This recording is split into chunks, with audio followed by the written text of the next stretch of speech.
Hey folks, my name's Caleb. I'm the Adaptive Technologist here at Student Accessibility Services, and if Adaptive Technologist is too formal and technical, feel free to refer to me as the tech guy or the SaaS computer guy. It's all good. I'm here and I'm long overdue for a haircut, and I don't love these scripted presentations. I'm much more of a riff off the audience, see where things are going, get the feel for the crowd, make sure that I'm hitting all the points that I need to hit. So hopefully I can get through this in one relatively seamless take. It's going to be a little bit different than, probably also a little bit more abbreviated than the parent presentation I normally deliver at our face-to-face SaaS 101 presentations. So while it's not quite as ideal as the real thing, hopefully you can get a good sense of what I do, what I'm about, where I may be able to help your student, maybe spark some interest and some conversations about some of the supports that are available. So yeah, here we go. Historically, when I've given this presentation too, there's either been the feedback that there is so much information that I wish you would have stopped talking sooner, or please keep talking, I want to know more. Hopefully I can find a happy medium, and I guess if there's any perks to these online world that we're operating in right now, at least you can pause, you can come back to this presentation at a later point in time. So I wear a number of different hats at the Student Wellness Center, but one of the primary reasons I'm here and one of the things that I enjoy to do the most is orienting and introducing or enhancing access for our students to the various AT and educational technology resources that are both available to them here on campus and that might be floating around out there that they might not be aware of, but might be super helpful to work with. I've been here at Trent since 2009, and I'm a proud Trent alumni, and over the years, as I've been working with students, I've found that there's a real wide range of technical skills and abilities. Some are extremely proficient with tools and resources, whether it's from a previous experience at college or a different university, or they're coming from high school. Shout out to mom and dad. Some of the proficiency is likely to your credit as being advocates and learners and probably expert users of these tools along the way. So when we look at some of the tools that are available, I've got a bit of a list here on the screen. We've got tools like text-to-speech tools, so programs like Read and Write Gold, programs like Kurzweil or ClaroRead. We've got speech-to-text programs, which are voice recognition programs like Dragon Naturally Speaking, Google Voice, or Siri, that's integrated into the Mac OS. We've got things like screen readers or magnification programs for users who are visually impaired, so JAWS, NVDA, VoiceOver, Zoom Text. There is likely some of these that are familiar. They're not all necessarily relevant to your particular student, but one of the disclaimers that I first issue to the students when they're coming in is that if you're well versed in a particular software program, I'm not going to encourage that you change to anything specific when coming to Trent. I very much enjoy the bring your own device and let's adopt and let's use the tools that you're most comfortable working with. There's enough change coming to university as is. I'm not going to throw any sort of additional tools or resources that aren't necessarily wanted or a change that might necessarily be helpful. So if you're coming to this technology world new or green, or your proficiency isn't super high, the good news is that a lot of these resources are available at low or no cost, or they require very little technical proficiency or literacy to get us set up and running with. Briefly, just to touch on a topic that I've seen a lot come up recently is the topic of AT abandonment, where maybe a laptop is provided, it's loaded full of tools and resources, and just it never gets touched, never gets used. It's not necessarily anybody's fault, and there's no one to blame. However, I want to focus on very specific parts of programs that have the most broadly applicable use to students and integrate those where they can be most beneficial to supporting a student's disability. This is also really helpful working with your learning strategist, your accessibility advisor, who can integrate some of the specific components with learning strategies that help better and more concretely define and integrate into where you're studying and how you're researching and the assessment parts of your coursework. So one of the resources that we have available to all students at Trent is a program called Read and Write, and I like to call it a bit of a literacy Swiss Army knife because it provides a comprehensive package of tools that assists with reading and with writing, with spelling, with comprehension, with study skills. It's available to all students and all faculty and all staff at Trent. You can visit our website at trentu.ca/SAS. And on the right-hand side, there's a SAS Pages of Interest submenu. It's available for Mac, for PC. It's cross-platform. It works on some mobile platforms as well too. And it's one of those tools that I'm not going to demonstrate anything today, but it's one of those tools that's best demonstrated when I'm working with a student one-on-one, and I can focus on the specific applications that are a part of Read and Write that are most beneficial to supporting a student where they're at. So in the coming weeks, if you would like to reach out to me, we can schedule one-on-one and we can work with your student to get them set up with a copy of Read and Write and provide them some of the supports that are tailored to where it would be most beneficial for them to use. What kind of goes hand in hand with Read and Write is access to alternative format supports. And I often get the question of, well, how do we get access to ebooks or audiobooks or tools or materials that I can work with my text-to-speech software? And alternative and accessible format supports are available to students with qualifying print disabilities. And this is something that your advisor is going to add to your accommodation plan when you're registering with SAS. But I have a process set up where you can make requests online through a form. So when you go to the SAS portal, you'll hear us talk about the SAS portal regularly. It's kind of your one-stop shop for all things SAS once you're registered with our office. You can book your tests through the SAS portal. You can make your accommodation request to your professors through the SAS portal. But there's also a link in the SAS portal that allows you to access the accessible format textbook request form. So once you've purchased your textbook, whether you buy the physical copy brand new from the Trent bookstore or whether you're buying it through Kijiji, as long as you own a copy of the book, you can make a request for the book in accessible formats and I can procure those on your behalf. So you fill out the request form with all the relevant information. I receive that and I provide the textbook to you electronically.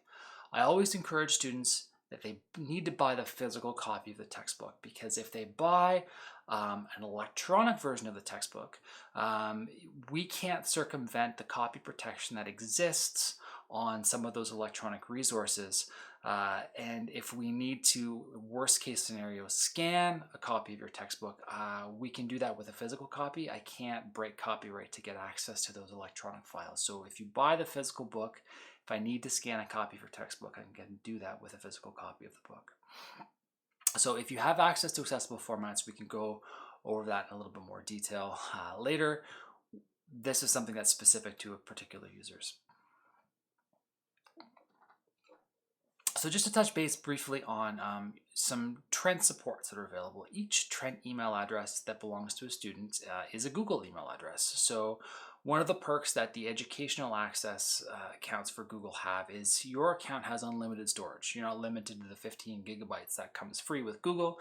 You have an unlimited cloud storage program that allows you to back up and secure your photos, your videos. It allows you to back up all of your coursework and materials in your computer so that you don't have to worry about your computer crashing and losing files because your professor is not going to accept that your dog ate your homework or you lost your USB drive or your computer crashed, because there are so many tools for backup and recovery. We provide you with one with your Google email address. So I encourage all students use their Google accounts to store all of your Trent-related schoolwork so that it's always backed up, it's always safe and secure online. It's accessible from any device that you're working with. If you want to quickly refer to a document you're editing in Google Docs on your phone, you can pull it up on your computer and you have the exact same copy to work with. If you're familiar with working with Google Docs coming from high school, it's really no different. We now have a Trent email address, and that Trent address is going to stay with you. Once you graduate, you're going to have access to alumni supports as well too. So it's always going to be with you. You're always going to have free unlimited storage to your Google account. One of the other things I often get asked about too is Microsoft Office, because some students like to work with Word and Excel and PowerPoint, and that's fantastic. It's one of those things that you can skip buying when you're buying a computer for school. Office comes free from Trent if you log into the My Trent portal and you search for the Student Advantage program through Microsoft. You can download Microsoft Office onto your computer as soon as you have an active Trent account, which is likely right now.